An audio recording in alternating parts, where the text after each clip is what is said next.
Hola, esto es New Books Network en español.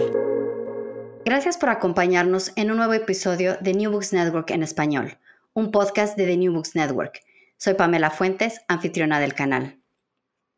Hoy hablaremos con Zaidi Núñez Cetina y Andrés Ríos Molina sobre el libro Melodramas de papel, historias de la fotonovela en México, publicado por el Instituto de Investigaciones Históricas y la Universidad Nacional Autónoma de México este año.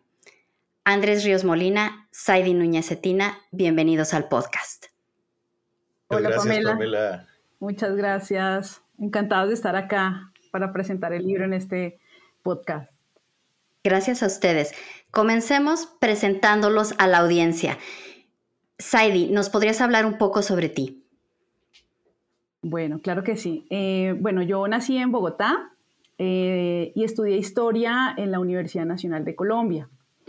Después vine a México a hacer la maestría en Estudios de Género en el Colegio de México y posteriormente terminé la maestría y decidí hacer el doctorado en antropología en el CIESAS, en el Centro de Investigaciones en Estudios Superiores y Antropología Social, aquí en Ciudad de México. Me doctoré en antropología y posteriormente hice una estancia postdoctoral en la Escuela Nacional de Antropología e Historia, donde desarrollé algunos temas que quedaron pendientes en la tesis doctoral. Actualmente soy profesora investigadora de la Universidad Autónoma Metropolitana de la Unidad Xochimilco, en el Departamento de Política y Cultura. Mis líneas de investigación fundamentalmente están centradas en la historia cultural y la historia de género. Y los temas que trabajo son criminalidad, justicia y violencia contra las mujeres, que es el tema que estoy trabajando en la actualidad. Muchas gracias. Andrés, es tu turno. ¿Podrías presentarte a la audiencia? Perfecto, con todo gusto. Pues al igual que Zaidi, soy colombiano, somos compatriotas y igual estudié en la Universidad Nacional de Colombia, pero antropología, estábamos en edificios cercanos y nunca nos conocimos hasta que llegamos acá a México. Pero yo llegué primero a la UAM de Iztapalapa a hacer una maestría en antropología y cuando terminé la maestría decidí cambiar de rumbo y llegué al Colegio de México a hacer un doctorado en historia y ahí fue donde nos conocimos con Zaidi hace más de una década y siempre fuimos, digamos, amigos cercanos de mucho intercambio intelectual, pero nunca de sentarnos a hacer un proyecto juntos, ¿no? Entonces, bueno, esta es la oportunidad para que estos colombianos de la diáspora, ¿no? Porque la Academia Mexicana también está llena de colombianos que llegamos hace unos años. Y después de que salí del colegio, me contrataron en la Universidad Nacional Autónoma de México, en el Instituto de Investigaciones Históricas, donde llevo un poco más de 12 años trabajando y mi línea de investigación ha sido la historia de la psiquiatría.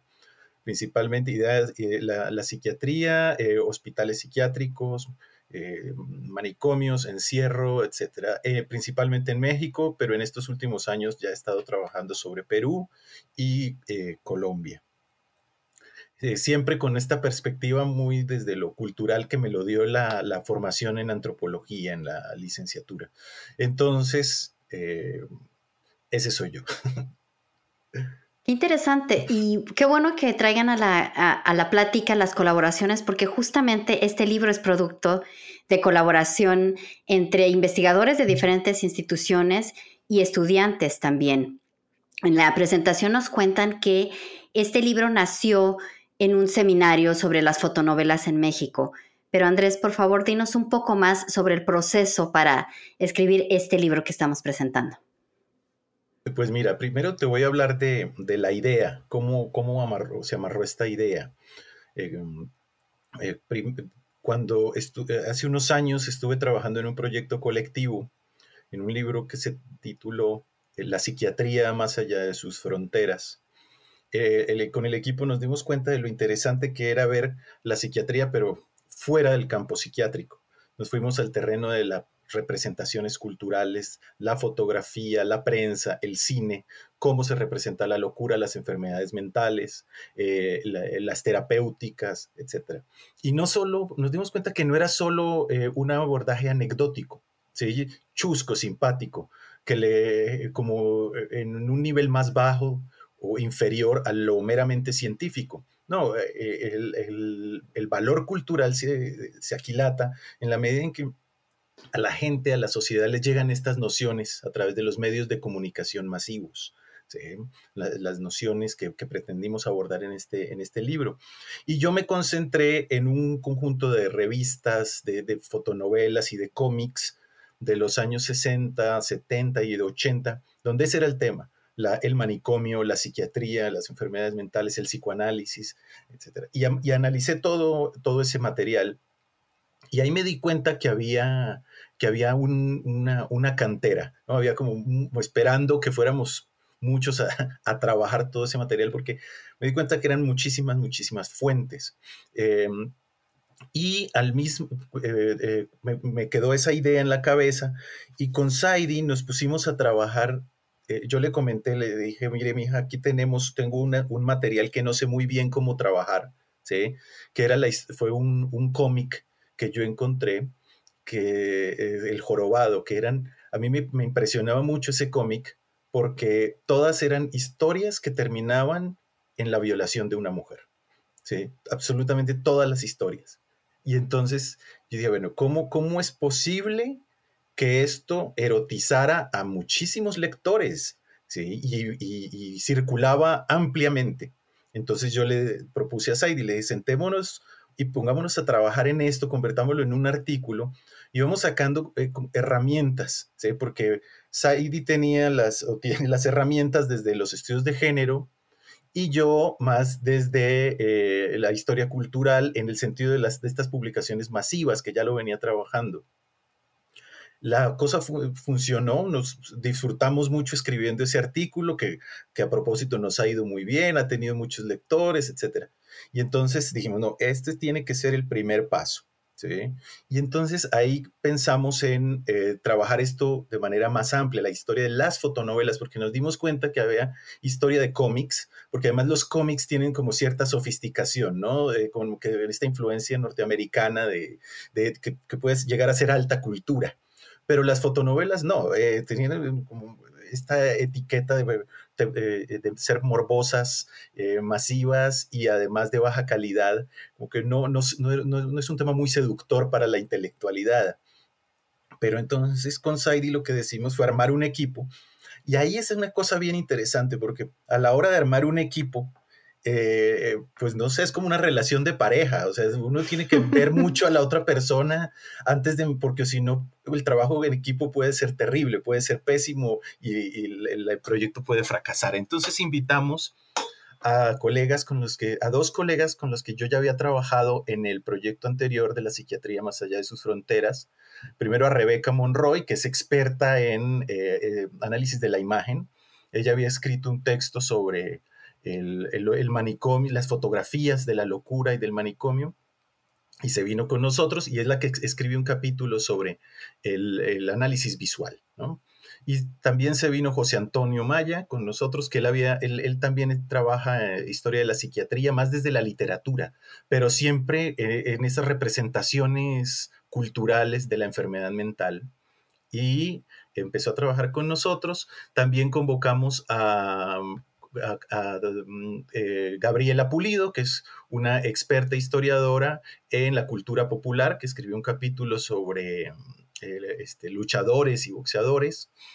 A Susana Sosensky, que es experta en historia de la infancia.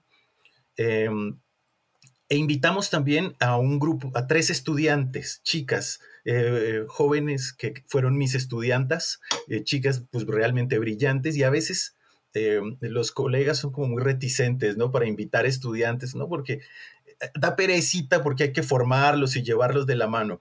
Bueno, pues no, con Saidi hasta les llevábamos tortas, les llevábamos refresco, porque teníamos de hecho tuvimos que armar un taller previo con ellas, porque eran chicas, para que se familiarizaran con el tema primero, y escribieron 3 capítulos de muy buen nivel, ¿sí? Y bueno, también está Roberto Martínez, que es un compañero del Instituto de Investigaciones Históricas, que escribió sobre miedo. Lo que nos dimos cuenta fue de la gran diversidad que hay detrás de las fotonovelas, ¿sí? La gran diversidad, dijimos, bueno, queremos dar cuenta de esa diversidad, vamos a armar un equipo, ¿sí? Y además el gran reto estuvo en, pues, que no hay una tradición o una línea de estudios con este tipo de fuentes en particular, lo cual fue un reto, ¿sí?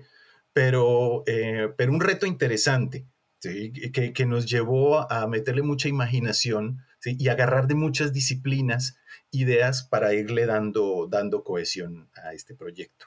Entonces, por ahí viene la raíz o las raíces de este libro.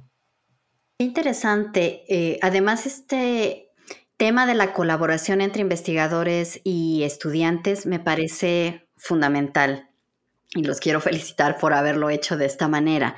Pero bueno, Andrés, ya nos estabas explicando la variedad de temas. Entonces, Sadie, por favor, ¿nos podrías explicar cómo organizar la estructura de un libro que abarca temas que van, como Andrés mencionaba, luchadores, boxeadores, infancia, fotonovelas de terror, romance, feminidad indígena, violencia, etcétera? ¿Cómo poner estas colaboraciones en diálogo? Si bien las fotonovelas son el eje, ¿cómo dialogar entre colaboradores? Bueno, creo que antes de responder específicamente tu pregunta, quisiera comentar que cuando yo recibo la llamada por allá en diciembre de 2018 de Andrés, que me quiere invitar a organizar este trabajo, pues fue muy interesante. A mí la verdad me pareció sumamente atractivo, novedoso, ¿no? Distinto a lo que habíamos trabajado específicamente por el tipo de fuentes, ¿no? Y una idea que me pareció más llamativa fue utilizar las fotonovelas como fuente para la investigación histórica, ¿no? Entonces organizamos el seminario, ¿no? En 2019 organizamos al equipo para empezar a ver qué era lo que había, cuál era el material del que disponíamos, qué era lo que íbamos a trabajar, y justamente coincidió con que Andrés tiene un archivo personal de fotonovelas, pero nos acercamos también a la Hemeroteca Nacional que se encuentra en la UNAM, y allí logramos acceder al fondo de fotonovelas o el catálogo que había en ese momento, historietas, cómics y fotonovelas. Y nos encontramos con que allí había aproximadamente 600 publicaciones de este tipo, ¿no? Y con diferentes temáticas, y bueno, algunas de amplia circulación, otras no tanto. Y justamente invitamos a los colegas y a los estudiantes para que revisáramos este material, ¿no? Entonces, dividimos el trabajo, sobre todo como por el interés que tenían, en principio por el interés que tenía cada uno de trabajar qué tipo de fotonovelas. Y encontramos un material impresionante que tuvimos que sistematizar. De estos 600 títulos que encontramos, pues organizamos en 15 temáticas, ¿no? Las fotonovelas que tenían que ver con el Santo y el Enmascarado de Plata, con El Ratón Macías, Diario de un Corazón, Fiesta de Novelas de Amor, El Campeón Mantequilla, Carnaval de Risa Loca, Dramas de mi Barrio, Casos de Alarma, Valle de Lágrimas. Y entonces nos encontramos también con trabajos pioneros como el de Fernando Curiel, que nos ayudaron, digamos, a empezar a estructurarlas en fotonovelas románticas, fotonovelas rojas, fotonovelas de deportistas, de famosos deportistas, fotonovelas familiares, o sea, dirigidas para niños. También había las fotonovelas sobre la India María, por ejemplo. Había un repertorio impresionante. Entonces, lo que hicimos es que nos dividimos o articulamos este trabajo a partir de estas temáticas, ¿no? Y posteriormente empezamos a trabajar y a buscar toda la información, a recolectar los títulos y a identificar de qué se trataban ese tipo de fotonovelas, ¿no? ¿Qué era lo que decían? ¿A qué público iban dirigido? Y justamente, pues, la respuesta o los resultados de este trabajo se dieron, digamos, a partir de la forma como tuvimos que estructurar el libro, ¿no? No fue fácil, algunos encontraron muchas más publicaciones, u otras que digamos que tenían amplia difusión, otras no tanto, pero se logró, digamos, recoger esta muestra que fue representativa del universo de fotonovelas que surgieron desde los años 60 en México hasta por lo menos los años 90, ¿no? El equipo, la verdad, nos reunimos en este seminario, que era seminario sobre las fotonovelas, por espacio de 2 años. Estuvimos trabajando, presentando avances, discutiendo ideas, y un aspecto muy importante fue como la confluencia de, como señalaba Andrés, las diferentes especialidades, pero también disciplinas, ¿no? Desde lo visual, desde la antropología, desde la historia social, desde los estudios urbanos. Y entonces logramos que los integrantes del seminario articularan estos temas y fueran presentando estos avances desde diferentes perspectivas, ¿no? Eso fue un aspecto muy interesante que nos permitió, digamos, organizar así el texto, ¿no? En 9 artículos, en 9 capítulos del libro y una introducción, ¿no? Una introducción que, bueno, pues nos da cuenta también de la historia de las fotonovelas y cómo surge. Y bueno, continuando contigo, Saidi, quizá algunas de las personas que nos escuchen recuerden que es una fotonovela. Yo veía las imágenes del libro y venían tantos recuerdos a mi mente, algunas ahí medias escondidas, ya sabes que los tíos no querían que vieras, pero sabías que por ahí estaba. Pero bueno, quizá tengamos audiencia más joven. Yo espero que no sepan o que no visualicen la fotonovela. ¿Qué son las fotonovelas y cuál fue el alcance o éxito que tuvieron en México o Latinoamérica? Porque ustedes proporcionan un contexto amplio. Sí, justamente ese fue uno de los primeros aspectos que empezamos a trabajar en el seminario y que nos permitió también ir estructurando el texto, ¿no? Las fotonovelas es un género literario, fue un género literario de carácter masivo que tuvo sus orígenes en Europa, en los años 30 y 40, específicamente en Italia, ¿no? Estas fotonovelas se basaron en primera instancia en lo que se llamó la cinenovela, que era como un tipo de revista en la que se promocionaban espectáculos cinematográficos y fungían en calidad de portada las fotografías de estos espectáculos, ¿no?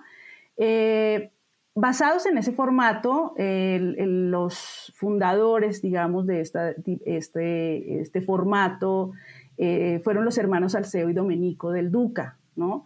Que alcanzaron en Italia, digamos, un éxito importante cuando hicieron una primera propuesta de novela ilustrada con dibujos inspirada en una serie estadounidense que se llamaba El Gran Hotel.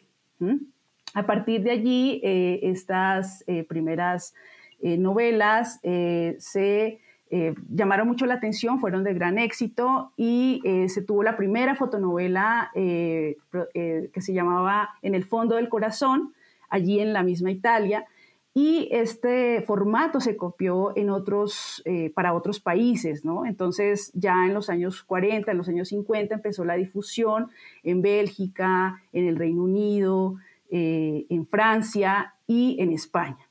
Y en España empezaron a tener muchísimo éxito por la creación de la famosa novela de Corín Tellado, ¿no? Empezaron a copiar el formato de la novela Corín Tellado, que eran historias románticas basadas, con un final feliz, ¿no? Y que eran menos de 100 páginas el formato, ¿no? Entonces, de España se lanzan a Latinoamérica y en Latinoamérica tienen un éxito sin precedentes, ¿no? En los años 50, en los años 60, empiezan a llegar las primeras fotonovelas que son Rutas de Pasión, ¿no? Que esa yo creo que las generaciones, 2 o 3 generaciones anteriores la recuerdan, muchísimo, llegan a Colombia, a Venezuela, a Argentina, a Chile y llegan también a México, ¿no?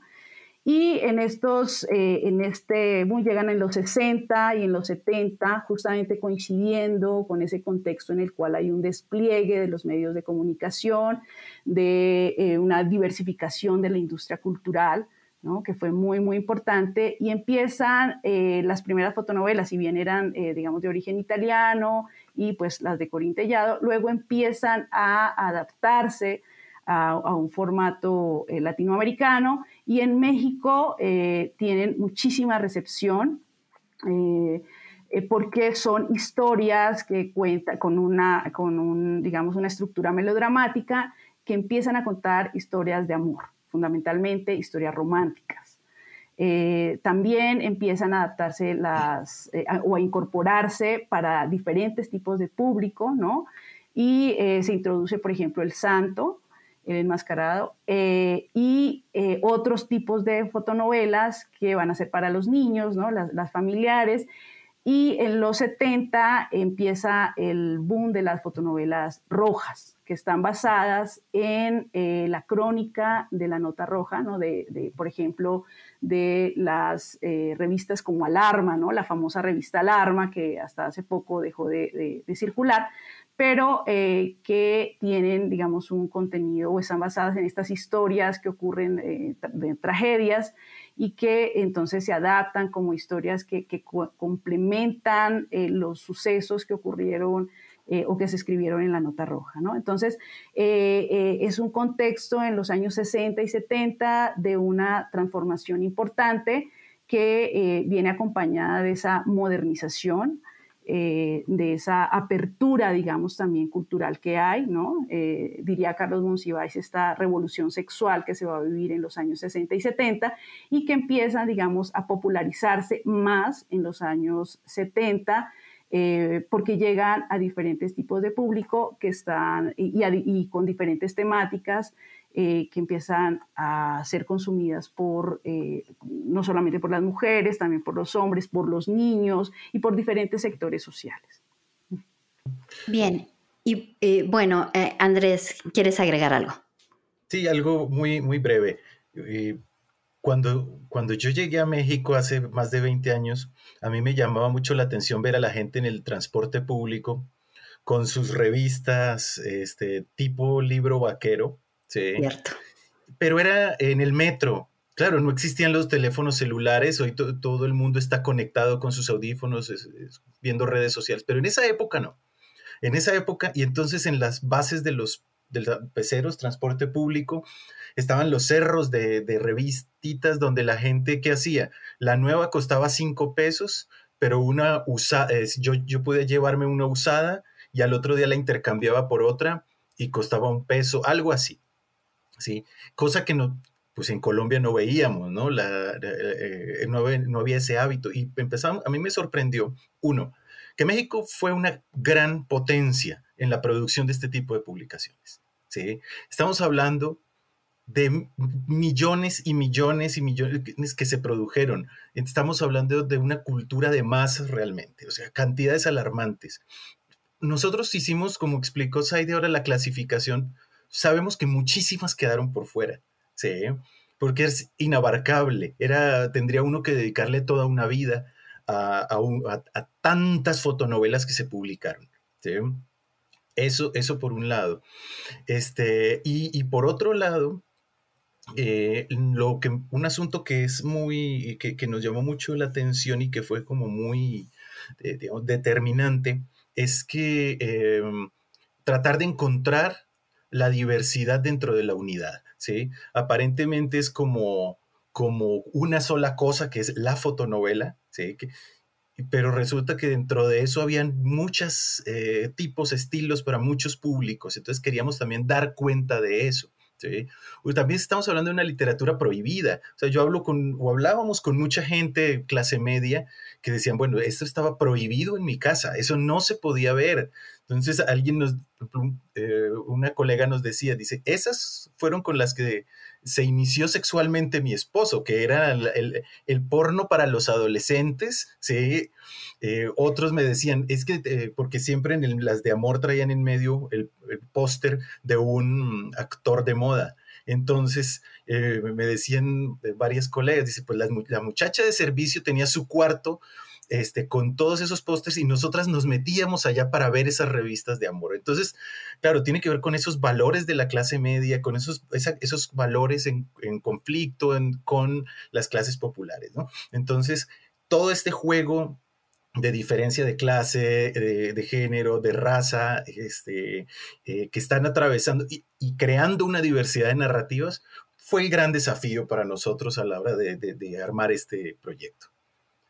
Es súper interesante porque, insisto, tú hablas y a mí me vienen algunos recuerdos a la mente de eso no lo deben ver las niñas o las adolescentes, ¿no? Como esta aura de que algo está prohibido, y ya hablaremos un poco más adelante sobre el capítulo que escribiste, pues para tratar de dilucidar de dónde vienen pues estas prohibiciones o estos valores y demás. Pero Andrés, quisiera yo retomar lo que ya nos presentaron sobre la producción masiva. Algunos tirajes son espectaculares, más de 1,5 millones a la semana, algunos números así se manejan.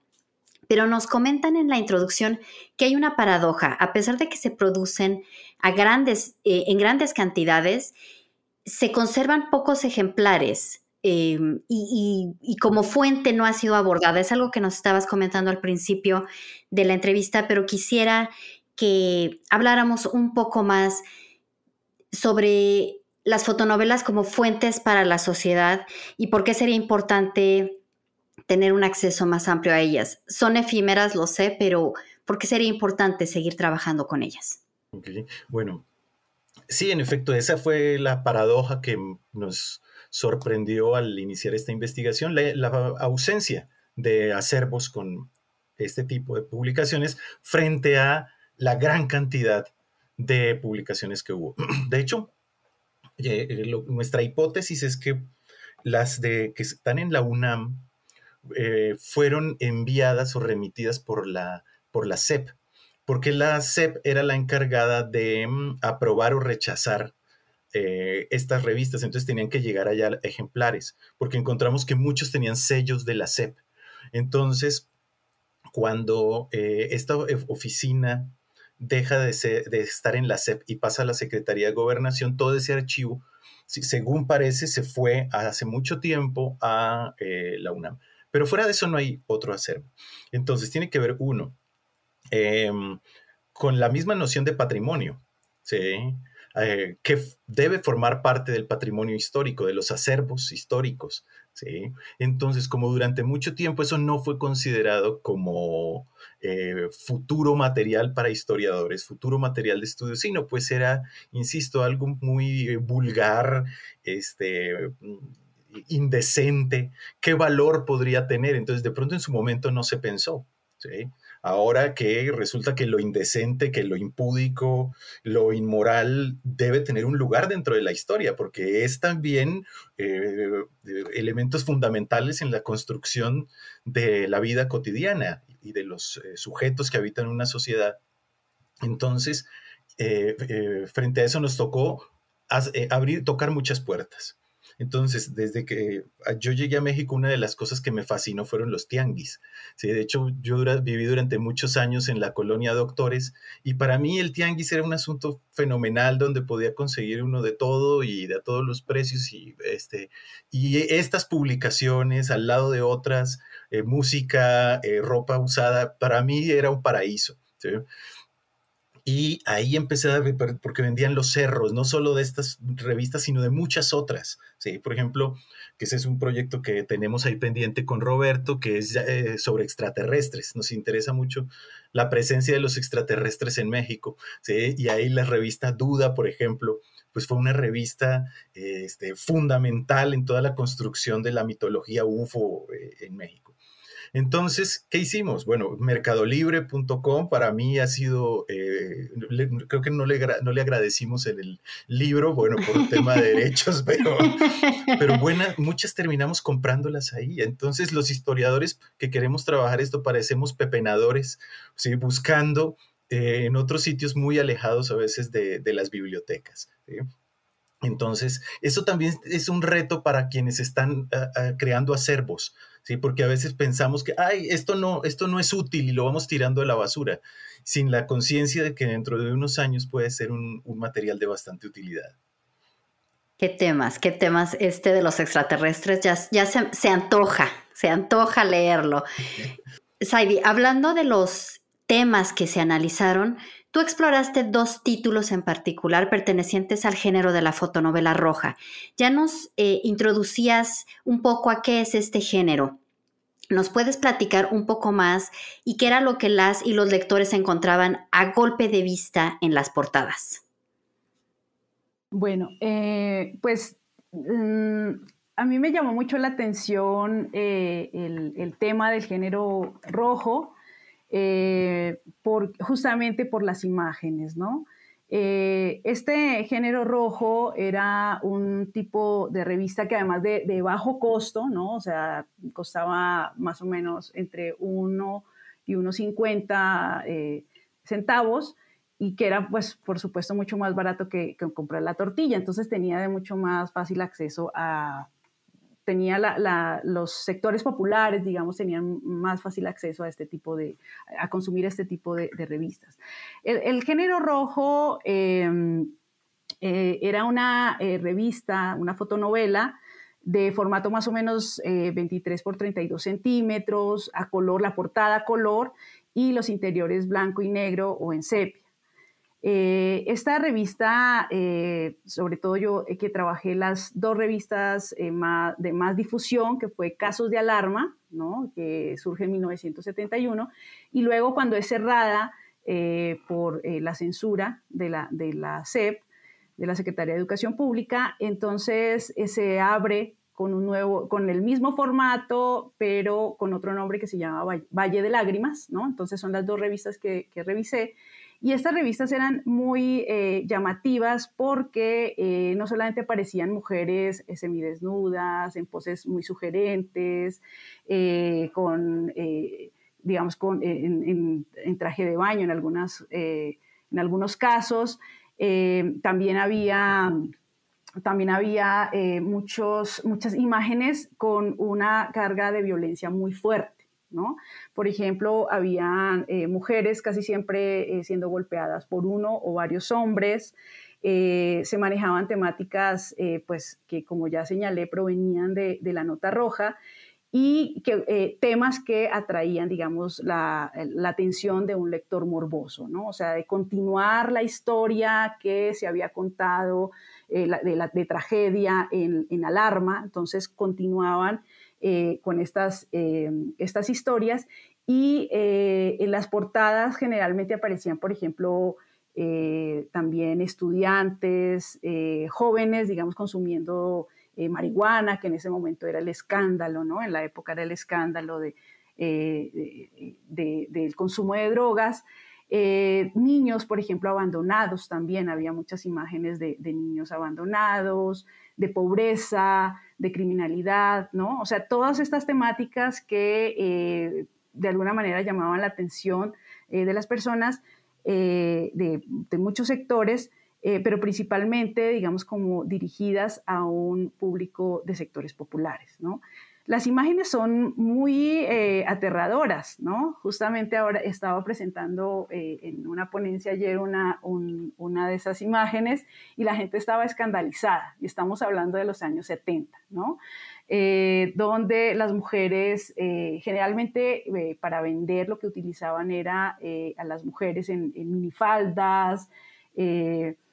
También utilizaban, digamos, rostros llamativos de las mujeres actrices. Algunas actrices, la mayoría no eran tan famosas, digamos, en este género rojo, pero habían, en su mayoría se mostraban estos cuerpos semidesnudos para atraer, ¿no? Y también, pues obviamente el tema de la violencia, el tema de la sexualidad, ¿no? De la sexualidad prohibida para ese momento, que lo que hizo fue, en realidad, en estas revistas fue que se censurara por el grado de violencia y el grado de apertura de los cuerpos, ¿no? Sobre todo de las mujeres. Los hombres casi no aparecían desnudos, eso es muy, muy llamativo, ¿no? Pero si, por ejemplo, un hombre asesinando a una mujer o golpeándola, y en contextos, digamos, de pobreza, ¿no? Eso llama mucho la atención de este tipo de fotonovelas. Una cuestión en la que recae tu análisis y me gustaría que abundaras un poco más es en las sanciones a las que se enfrentaban las y los protagonistas que caen en estas conductas inmorales, no sé cómo catalogarlas, en estas conductas violentas. Nos hablas de resignación, abandono, cárcel, pero mayormente de un poder divino que castiga estas conductas y que en cierto momento parece incluso más poderoso que el poder del Estado para castigar. ¿Nos puedes hablar más al respecto? Sí, claro. Bueno, es justamente lo que quería mencionar también, que tiene que ver con, digamos, la estructura que mantienen este tipo de revistas, ¿no? Por ejemplo, yo titulé el texto Pedagogías de la violencia, el crimen y la fatalidad, ¿no? Porque fueron justamente los temas que abordaban este tipo de fotonovelas. Es curioso porque a pesar de que hay una, digamos, total mención hacia el tema de la criminalidad, también, y aunque dicen los editores de la fotonovela, hablaban de la importancia de la denuncia, ¿no? O sea, que traer estos temas a colación implicaban denunciarlos, ¿no? Lo que en realidad también se hacía era como mostrar las diferentes facetas de los sectores populares, ¿no? Porque había ahí, digamos, una carga de clase muy fuerte, ¿no? De clase, de género, pero en el tema de la criminalidad siempre había esta visión de la incompetencia de las autoridades, ¿no? Y que muchas de los protagonistas de esas historias pues terminaban tomando la justicia por propia mano, y hasta el final, digamos, aparecía el Estado, digamos, resolviendo, ¿no? Agarrando a los criminales, ¿no? Pero se daba mucho la construcción de estos héroes, ¿no? Héroes anónimos que tenían que resolver por sus propios medios las situaciones que vivían, y la justicia del Estado quedaba como en última instancia, ¿no? Y lo que sí se maneja, porque estas historias que cuentan estas fotonovelas están, digamos, basadas también en una moraleja, en una especie de mensaje aleccionador al final de esas historias, ¿no?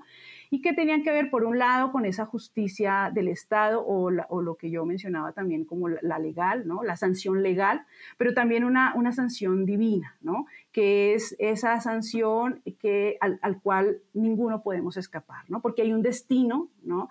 Y ese destino, porque se maneja mucho esa idea del destino, de que no puedes escapar de ese destino, y aunque logres, digamos, evadir la justicia del Estado, hay una justicia divina que tarde o temprano llega, ¿no? Y entonces llama mucho la atención porque en este juego dicotómico que tenían estas revistas, o estas historias más bien, entre los hombres buenos y los hombres malos, las mujeres buenas y las mujeres malas, siempre había, digamos, este mensaje aleccionador en el cual la muerte, el abandono, por ejemplo, el desprecio de la sociedad, o una enfermedad, la locura, por ejemplo, eran como los castigos divinos frente a querer modificar el destino de los individuos, ¿no? Y entonces es muy llamativo porque en esta dicotomía, digamos, en estos estereotipos que se construyen de género en la revista, en las historias, entonces la mujer mala siempre va a tener un castigo, una sanción, ¿no? La mujer mala es aquella que no tiene una autoridad masculina, no tiene protección, digamos, de un hombre, pero también es la que tiene una libertad, digamos, sexual, ¿no? La que toma sus propias decisiones y la que, digamos, transgrede el orden de género. Y entonces para esa mujer siempre está o la locura, ¿no? Cuando no se puede, digamos, lidiar con una situación difícil, entonces está la locura como el castigo por haber transgredido ese orden de género, ¿no? Está la locura o está la muerte también, o la muerte de un ser querido, o el desprecio de la sociedad por haber, por ejemplo, sido infiel, que es como las temáticas más recurrentes, ¿no? O sea, la infidelidad de las mujeres es algo oprobioso, ¿no? Es algo algo proscrito en este tipo de historias, ¿no? Entonces, sí llama la atención cómo en la mayoría el final de los protagonistas o terminan en la cárcel, en pocos casos terminan en la cárcel, o terminan perdiendo la razón, pero también perdiendo, digamos, pierden la vida, ¿no? O sea, la muerte es como el castigo, ¿no? Digamos, de una providencia que llega a resolver una situación que no se puede, con la cual no se puede lidiar, ¿no? Muy interesante, sin duda. Andrés, el capítulo que tú escribiste también hace análisis de representaciones.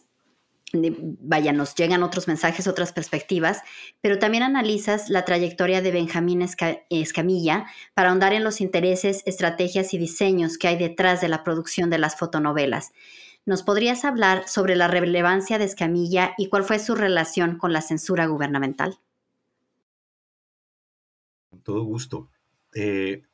Un asunto bien importante cuando uno se pone a hacer historia de la cultura de masas es que muchos productos están atravesados por el anonimato.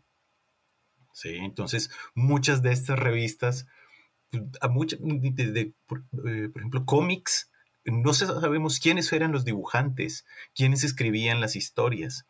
De hecho, algunos aparecen con unos nombres, no sé, empresa Las Galletitas Felices, no sé, por decir algo. Y mientras les daban permiso de funcionamiento, les negaban el permiso y salía con otro nombre la otra empresa, con otro representante. Entonces, muchas de las cosas que encontramos en las fotonovelas es el mundo de lo anónimo. Pero hubo grandes productores también. O sea, así como hubo muchas revistas efímeras como las que analiza José Antonio, que se llamaban Dramas de mi Barrio. Hubo otras que tuvieron una gran trascendencia, una manufactura mucho más fina, mucho más sofisticada, como las de Amor. Sí, que ahí van a ver en esos capítulos de Amor nombres de personas muy conocidas, como José Cruz, que hizo las de la India María, pero fue el que hizo las del Santo, etcétera. Y afortunadamente por una coincidencia de la vida, justamente allá en Nueva York, conocí a la hija de Benjamín Escamilla, Karina, que vive allá. Fuimos a comer un día y entonces, bueno, me contó toda la vida del papá. ¿Sí? Un hombre con una trayectoria fascinante, como un conocedor de la cultura de masas, que tuvo la capacidad de adaptarse. Y yo mi texto trato de hacer como un pequeño recorrido. Y con Saidi tuvimos la fortuna de entrevistar a la esposa, a la viuda de Benjamín Escamilla, Verónica Luján, quien nos habló de la producción. ¿Sí? Ella decía, bueno, yo no estaba muy involucrada en el negocio de mi marido, pero aquí les cuento algunas cosas, ¿no? Entonces nos contaba más o menos cómo funcionaba. Desafortunadamente, hace unos años, por una mudanza, ella se deshizo de mucho material que tenía, pero guardó muchos tomos de las fotonovelas que produjo en Escamilla, las que a ella pues, más le gustaban, las mejor conservadas, etcétera.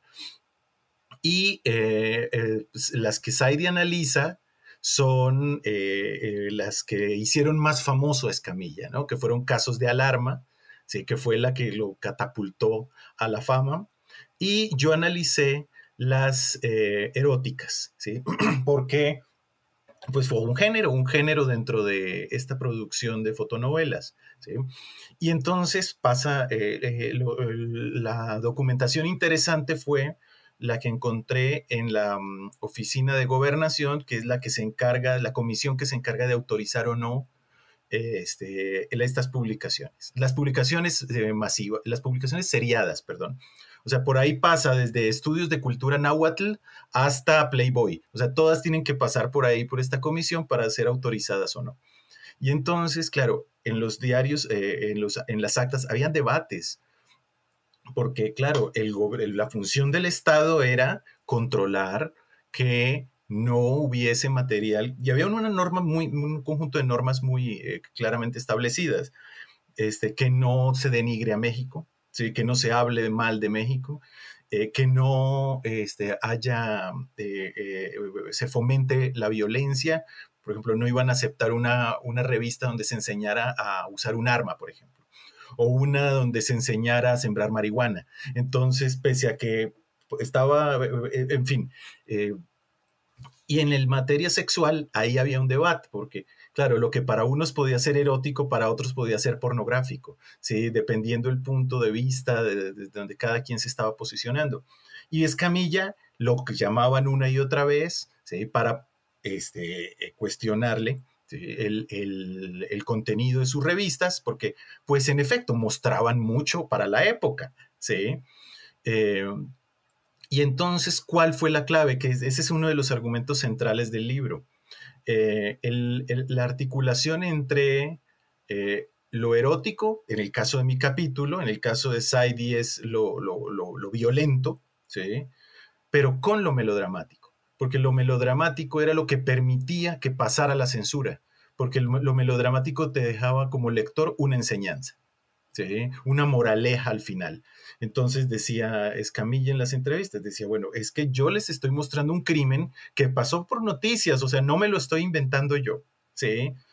Y es más, al final le queda al lector una moraleja del loteriste, es decir, la mala conducta te puede llevar a esto y lo otro. Entonces, claro que hay un asunto sumamente moralista y conservador, pero eso es lo fascinante de estas publicaciones, donde uno puede analizar dos discursos, el discurso de la imagen y el discurso del texto. ¿Sí? Que la hipótesis, una de las hipótesis que nos guiaba a lo largo de este libro es que esa mixtura, ¿sí? Fue lo que permitió que el melodrama, digamos, se masificara en unos años, en un periodo de la historia de México donde todavía el televisor no estaba en todas las casas y el cine ya había entrado en crisis, entonces la gente todavía no había dejado de ir a cine de manera cotidiana.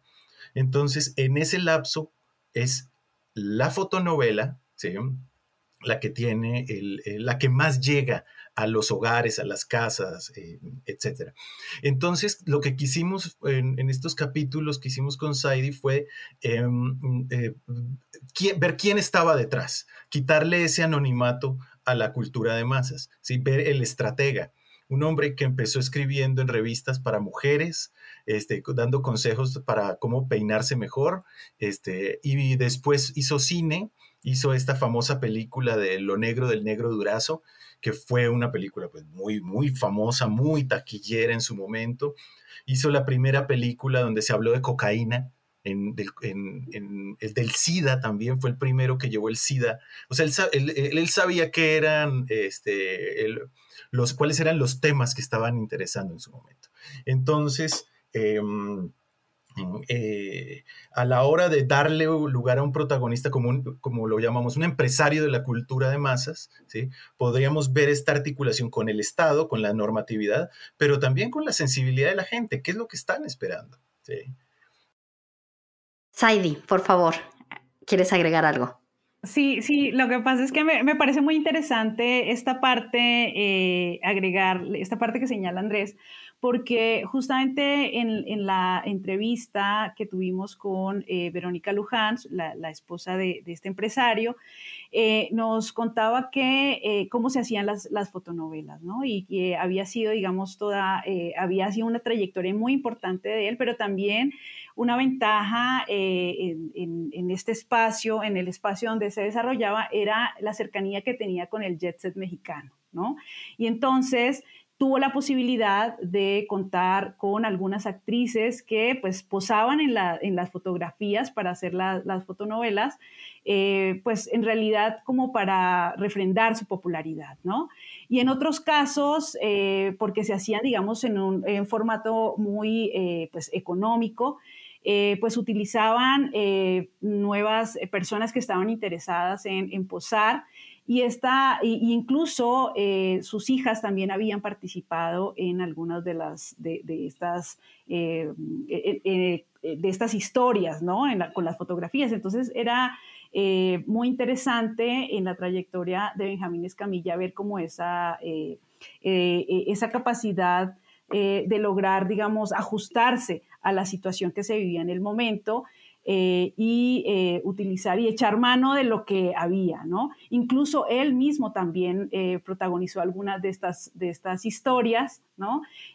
Su hermano también, y fungían como actores en estas historias, y en muchas de las ediciones aparecían. Entonces, cómo estas estrategias eran interesantes también a la hora de que ellos recurrían a diferentes personas para poder armar las historias, ¿no? Incluso nos señalaba que en algunos casos, cuando en la nota roja no había habido en la semana, digamos, algo que había llamado mucho la atención, ¿no? O sea, algún caso así como espeluznante, entonces recurrían a los clásicos, ¿no? A las tragedias griegas para armar una historia y contarla, pues, de manera pues entre la realidad y la ficción, ¿no? Entonces, eso también fue como el éxito de él, el ser versátil, ¿no? En esto, y contar también con el apoyo de actrices como, por ejemplo, Irma Serrano, la tigresa, que aparece en varios de las historias, ¿no?